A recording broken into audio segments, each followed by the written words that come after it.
Hello friends, आज मैं आपको बताऊंगा कि कैसे आप आईबी जूनियर इंटेलिजेंस ऑफिसर जीओ ग्रेड 2 का फॉर्म भर सकते हैं और कौन कौन सी मिस्टेक आपको नहीं करनी है फॉर्म भरते समय, मैं वो भी बताऊंगा।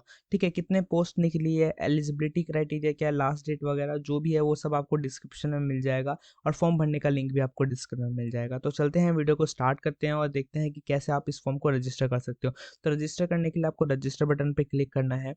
उसके बाद आपके पास रजिस्टर करने के लिए एप्लीकेशन फॉर्म खुल जाएगा। फिर इसको आपको स्क्रॉल करना है और फिर यहाँ पे आपको पोस्ट सेलेक्ट कर लेनी है, किस पोस्ट के लिए आप अप्लाई करना चाहते हैं। एक ही पोस्ट है जूनियर इंटेलिजेंस के लिए, तो इसको आपको सेलेक्ट कर लेना है। फिर यहाँ पे आपको देना है अपना कैंडिडेट का नाम, यानी आपको अपना पूरा नाम लिखना है। यहाँ पे पूरा नाम लिखने के बाद यहाँ पे आपको लिखना है अपना मोबाइल नंबर जिस पर आप ओटीपी रिसीव करोगे, फिर उसको कंफर्म कर देना। फिर यहाँ पे अपना अल्टरनेट मोबाइल नंबर देना है। यहाँ पे आपको ईमेल देना है और यहाँ पे उसको कंफर्म कर देना है। ईमेल बिल्कुल सही होना चाहिए। फिर नीचे आना है आपको, फिर यहाँ पे आई एग्री पे क्लिक कर देना है। आई एग्री पे क्लिक करने के बाद यहाँ पे आपको कैप्चा फिल करना है। ठीक है, तो सारी डिटेल भरने के बाद आपको यहाँ पे कैप्चा फिल कर लेना, फिर रीवेरीफाई कर देना है। तो हम फटाफट कैप्चा भर लेते हैं। ठीक है, तो कैप्चा फिल होने के बाद आपको रीवेरीफाई पे क्लिक करना है। अब यहाँ पे आपकी आ गई है डिटेल्स, इनको आपको वेरीफाई कर लेना है। अगर सही है तो सब पे टिक लगा के आगे बढ़ना है, और अगर सही नहीं है तो ऊपर जाना है और सही करना है और फिर दोबारा यहाँ आना है और सब पे टिक लगाने के बाद यहाँ पे आके सबमिट कर देना है। यहाँ से आपका रजिस्ट्रेशन कंप्लीट हो जाता है। यहाँ पे आपको देख लेना है, आप एप्लीकेशन में आपके साथ ये चीज़ें मांगी जाएगी तो यहाँ पे ओके कर देना है। फिर आपको ये आपका रजिस्ट्रेशन नंबर है, यहाँ से आप ले सकते हैं और इसको क्लोज कर सकते हैं। उसके बाद आपको गो टू एप्लीकेशन पे जाना है और अपना पूरा लॉगिन कर चुके हैं आप। अब आपको यहाँ से अपना एप्लीकेशन फॉर्म मिलेगा, आप उसको एप्लीकेशन फॉर्म को आपको फिल आउट करना है सिंपली। तो ये लोड हो रहा है थोड़ा सा। तो अब ये फॉर्म खुल गया है एप्लीकेशन के लिए। अब यहाँ पे आपको एप्लीकेशन फॉर्म भरना है। यहाँ पे आपको 4 चीज़ें भरनी है: eligibility criteria, communication details, qualification, document और पेमेंट। ठीक है, तो सबसे पहली जो चीज़ है यहाँ पे वो है एलिजिबिलिटी क्राइटेरिया। तो एक बार हम एलिजिबिलिटी क्राइटेरिया भर देते हैं, क्या क्या चाहिए इनको। तो पहला है जेंडर। आपका जेंडर जो भी है वो सेलेक्ट कर लेना है। यहाँ पे आपको आपका डेट ऑफ बर्थ, यहाँ पे अ सिटीजन ऑफ इंडिया आपको सेलेक्ट कर लेना है। यहाँ पे आपको अपनी कैटेगरी सेलेक्ट कर लेनी है, एससी एसटी जो भी है आपके पास। उसके बाद यहाँ पे आपको फादर नेम सेलेक्ट करना है, यहाँ पे आपको मदर नेम, यहाँ पे आपका मैरिशल स्टेटस सेलेक्ट कर लेना है और यहाँ पे आपको रिलीजन स्टेट कर लेना है। ठीक है, कि आपका रिलीजन कौन सा है।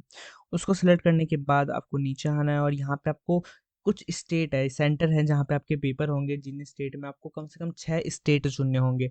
तो 6 स्टेट आपको चुनने हैं जो आपके आसपास हो। उन 6 स्टेट को चूज़ कर लेना है जहाँ पे आप जा सकते हो, और सबसे पास पास वाले आपको पहले देने हैं और फिर दूर दूर वाले लास्ट में देने हैं। उसके स्टेट सेलेक्ट करने के बाद आपको साइड में सिटी दिख रहे होगे, फिर आपको उन 6 स्टेट के उनकी मेन मेन सिटी है जहाँ पे एग्ज़ाम कंडक्ट कराए जाते हैं, वो सारे आपको सेलेक्ट करने पड़ेंगे। तो मैं फटाफट यहाँ से सारे स्टेट सेलेक्ट कर लेता हूँ। ठीक है, तो लास्ट वाला जो है वो मैं उत्तर प्रदेश कर लेता हूँ। ठीक है, तो ये मैंने 5 स्टेट सेलेक्ट कर लिए हैं, 5 ही करने हैं, सॉरी। तो यहाँ पे आपको दिख रहा है दिल्ली एनसीआर, ये सिटी है दिल्ली की। ये बिहार से कोई भी एक सिटी सेलेक्ट कर सकते हो आप। ये वो सिटी दिखा रहे हैं जहाँ पे एग्ज़ाम सेंटर है, जहाँ पे पेपर होने हैं आपके। तो आपको देख लेना है जहाँ पे आप जा सकते हो वही सिटी आपको सेलेक्ट करना है और यहाँ पे आपको सेलेक्ट कर लेना है।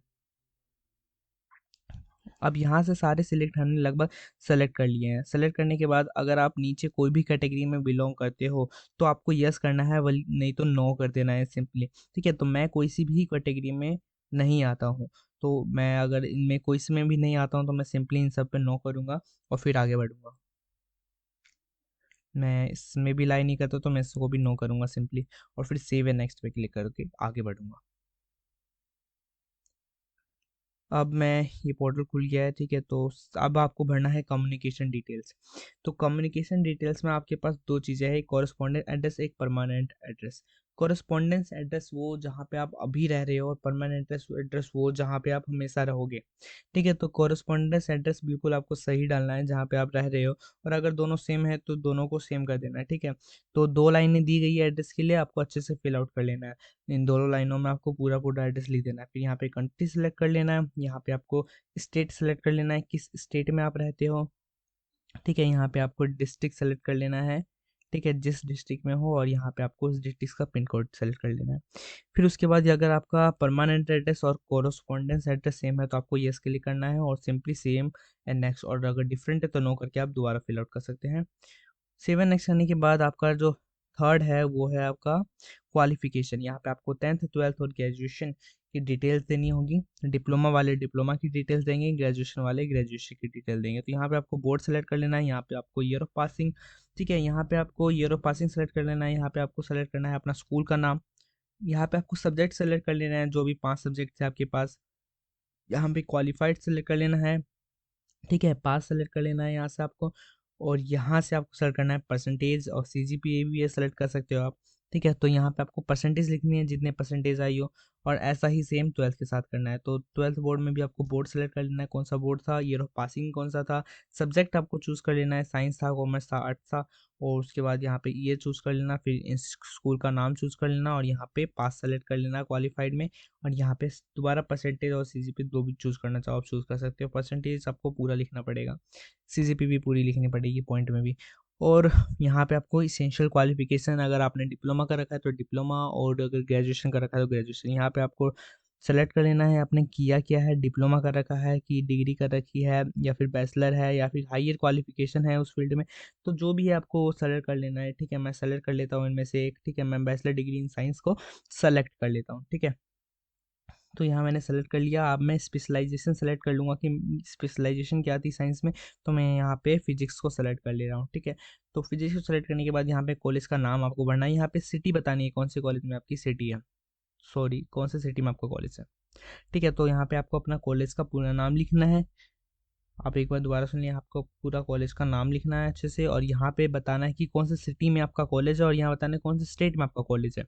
उसके बाद यहाँ पे बताना है आपने कौन से मंथ और ईयर में ज्वाइन किया था, यहाँ पे आपको बताना है कि कौन से मंथ और ईयर में आपने पास कर लिया, और यहाँ पे क्वालिफाइड में आपको पास ही सेलेक्ट करना है, ठीक है। और यहाँ पे परसेंटेज या सीजीपी जो भी आप सेलेक्ट करना चाहें आप सेलेक्ट कर सकते हैं, ठीक है। उसके बाद ये भरने के बाद अगर आपने कोई हायर डिग्री कर रखी है तो आपको वो सेलेक्ट करना है, वरना आप इन कॉलम्स को छोड़ सकते हैं, ठीक है। तो अगर नहीं है तो आप सिंपली इनको आगे बढ़ेंगे, और ये जो दो ऑप्शन है इनको भर लेना है। अगर आपने ये वाला है आपको वर्क एक्सपीरियंस, तो यस करना, और ऊपर वाला एक ऑप्शन है, ठीक है, यहाँ पे आपके पास वर्क एक्सपीरियंस हो तो यहाँ पे आप एक्सप्लेन कर सकते हो, और अगर नहीं है तो सिंपली आपको नो कर देना है, ठीक है। यहाँ पे डिटेल है वगैरह है, ठीक है, आप सीरियल बढ़ा सकते हो लाइन वगैरह, वरना नो कर सकते हैं सिंपली, ठीक है। और सेव एंड नेक्स्ट पे क्लिक कर देना है। ये करने के बाद आपका लास्ट आता है डॉक्यूमेंट अपलोड, जहाँ पे आपके फोटो और सिग्नेचर अपलोड करने हैं। फोटो ध्यान रखना कि 100 से 300 और सॉरी 50 से 80 केबी के बीच में होना चाहिए, सिग्नेचर भी 50 से 80 केबी के बीच में होना चाहिए।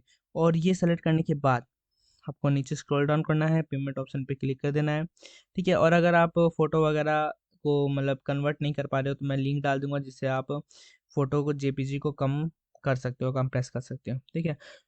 तो ये आपको इन सारे डिक्लेरेशन पे आपको क्लिक कर देना है, और सबको फटाफट क्या कर लेना है, क्लिक कर देना है, और आई एग्री पे क्लिक कर देना है, और फिर नीचे आपको प्रीव्यू कैप्चा फिल कर लेना है सबसे पहले, और फिर प्रीव्यू पे क्लिक करके अपना फ़ोन देख लेना है, ठीक है, कि कैसा फॉर्म भरा है आपने। फॉर्म भरने के बाद प्रीव्यू कर सकते हो, ठीक है, देख सकते हो अपना डिटेल्स वगैरह जो आपने सही भरा है, ठीक है, सही है तो ठीक है, वरना आप एडिट शायद कर सकते हो, ठीक है। तो ये सारी चीज़ें भरने के बाद आपको सबमिट पे क्लिक कर देना है। सबमिट पे क्लिक करने के बाद आपको आई एग्री पे क्लिक करना है। अब ये आपका फॉर्म सबमिट हो गया है, ठीक है। अब आपको पेमेंट करनी है, लास्ट ऑप्शन है आपके पास पेमेंट का, तो आप यहाँ से जो भी ऑप्शन चूज़ करना चाहो यहाँ से चूज़ कर सकते हो, और पेमेंट ऑप्शन को सेलेक्ट कर सकते हो, और अपना पेमेंट कर सकते हो। तो आप डेबिट कार्ड क्रेडिट कार्ड जिसका भी यूज़ करना चाहे यूज़ कर लो, और इसको डेबिट कर दो। तो यहाँ से पेमेंट करने के बाद आपका फॉर्म सेलेक्ट नहीं होगा, मतलब आपका फॉर्म पूरा कंप्लीट हो जाएगा, एप्लीकेशन फॉर्म पूरा कंप्लीट हो चुका है। और अगर आपको वीडियो इन्फॉर्मेटिव लगी हो तो हमारे चैनल को जरूर सब्सक्राइब कर देना और लाइक कर देना, इससे मोटिव बढ़ता रहता है। Okay, thank you.